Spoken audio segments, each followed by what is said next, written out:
제가 또 개인적으로 보게 된 그 몇 가지 지점은, 네, 요런 지점이에요. 하나님이 비를 그냥 내리시면 되잖아요. 비를 그냥 내리시면. 왜, 여기 보면 1절에 아합에게 먼저 가서 보여라, 이렇게 얘기하셨을까? 이런 생각이 들어요. 가뭄을, 그러니까 선포하시고, 지금 비를 안 내리신 분도 하나님인데, 그냥 비를 내리셔도 되잖아요. 근데 굳이 아합에게 가서 보인 후에 그 다음에 내가 내려주리라, 이렇게 하신 게 저는 눈에 들어왔어요. 이걸 보면서 뭐 여러 가지 해석이 가능하겠지만 이런 생각이 들어요. 하나님이 지금 비를 내리고 안 내리고를 중요하게 생각하기보다는, 그것도 그 자체 중요하지만 그걸 내리고 내리지 않고 하는 일들이 하나님이 하시는 일이라는 것을 우리가 아는 걸 더 중요하게 생각하시는 것 같아요. 그러니까 우리 인생에 일어나는 일들이 다 우연이라고 생각하는 삶을 살 수도 있고, 하나부터 열까지 하나님이 다 주관하고 계신다라고 생각할 수도 있는데, 이 아합이라고 한 사람은 아까도 이제 5절에서 봤듯이 뭐 하나님이 하시는 일에 대한 카테고리가 별로 없는 사람이잖아요. 그렇죠? 근데 이 아합이라는 왕에게조차, 이 악한 왕에게조차 하나님은 은혜를 주셔서 이 일들이 다 하나님의 손안에서 이루어지고 있다는 걸 깨닫게 해주시고 싶으시고, 이 아합이라고 하는 사람이 그래도 왕이니까 그 왕이 하나가 변하면 그 나라 전체가 또 회개하고 돌아올 수 있는 기회가 있잖아요. 그래서 그 한 가지 기회를 보시는 게 아닐까 이런 생각이 들면서, 이 악한 왕 아합에게도 은혜를 베푸시고 또 이 아합 왕을 통해서 이스라엘을 좀 변화시키고 싶어 하시는 하나님의 그 한 수를 보게 됐어요. 그러니까 우리가 생각할 때 이 가뭄을 내리셨던 하나님의 본래 의도가 뭘까? 하나님이 어떤 안갚음을 하신다거나, 물론 아합에 대한 징계의 의미도 있겠죠. 하지만 정말 중요한 것은 아합이 깨닫고 돌아올 수 있는 그런 기회를 주시기 위해서 이 상황을 또 사용하고 계신 걸 보면서, 하나님은 은혜의 하나님이다. 네, 우리가 악한 중에도 회개하기를 바라시는 은혜의 하나님이다라고 하는 것을 좀 생각하게 됐어요. 자, 두 번째는 요걸 어떻게 보면 두 번째를 묶어야 될 것 같아요. 저는 이 기근의 때를 어떻게 살아왔느냐에 대해서 오바댜와 아합을 비교했어요. 지금 보니까요, 5절에서 저는 5절을 읽다가 약간 피식 웃음이 나왔거든요. 약간 충격을 받았어요. 왜냐면 한 나라를 이끄는 왕이라면 정말 기근이 너무 심해가지고 물을 찾기도 힘든 그때가 오면 제일 걱정하게 되는 게 뭘까요? 저 같으면은, 네? 백성들일까요? 예? 백성들? 네, 백성들이죠. 사람들한테 물을 어떻게 주지? 이런 생각을 하고 살아갈 것 같아요.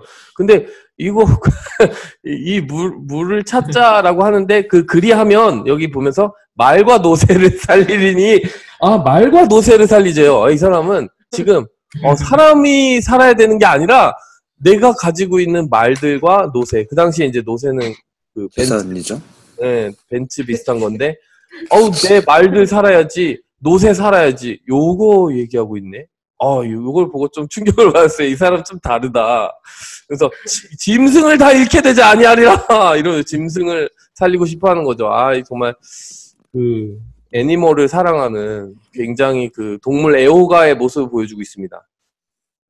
이 사람은 참 우선순위가 다르구나 이런 생각이 들었고, 그 와중에 오바댜를 딱 봤는데, 오바댜는 선지자 100명을 가지고 50명씩 굴에 숨기고 떡과 물을 먹였더라.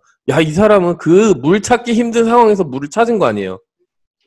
물을 찾았네. 물을 찾았고 그 귀한 물을 자기만 먹겠다 뭐 이런 생각한 게 아니라, 이 100명이라는 사람에게 물을 먹이려면 얼마나 많이 물을 준비해야 되겠어요. 근데 아하방도 물 찾으러 다니자고 하는데, 아하방은 이제 말과 노새에게 먹일 물을 찾았다면, 이 사람은 그 귀한 물을 찾아서 선지자를 살리더라. 그래서 우리가 살아가는 삶에도 이런 가치관에 정말 극명한 차이가 나타나는 것 같아요. 우리가 정말 우리가 부를 추구하고 우리에게 하나님 넉넉한 삶을 주세요라고 할 때, 그러면 그리하면이라고 하는 게 중요한 것 같아요. 그리하면, 그래서 뭐라는 거죠.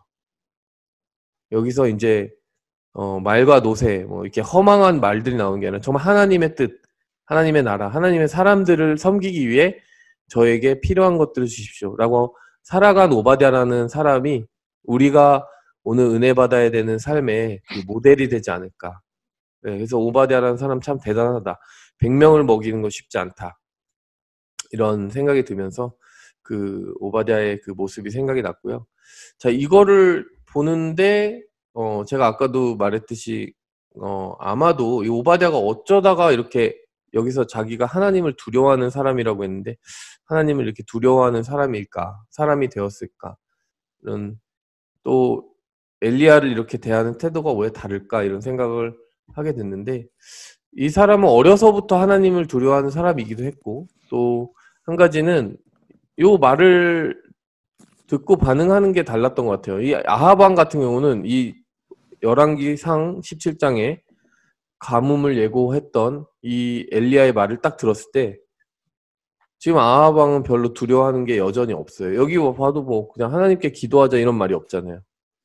근데 오바댜는 이 상황 속에서 아마 하나님의 일하심을 보았을 것 같아요. 왜냐 하나님 말한 대로 됐잖아요. 지금 하나님의 말씀이 없으면 수년 동안 비도 이슬도 있지 아니하리라. 엘리야가 선포했는데 그대로 되더라는 거예요. 3년 동안. 이 그대로 된 상황을 두고 오바댜가 곰곰이 생각해보니 하나님은 너무나 두려우신 분이에요. 이 하나님을 위해 살아가는 게 너무 중요하다라는 걸 깨닫고 그러면서 그걸 그렇게 해석하고 나니까 선지자들이 이렇게 먹이는 거죠, 오히려.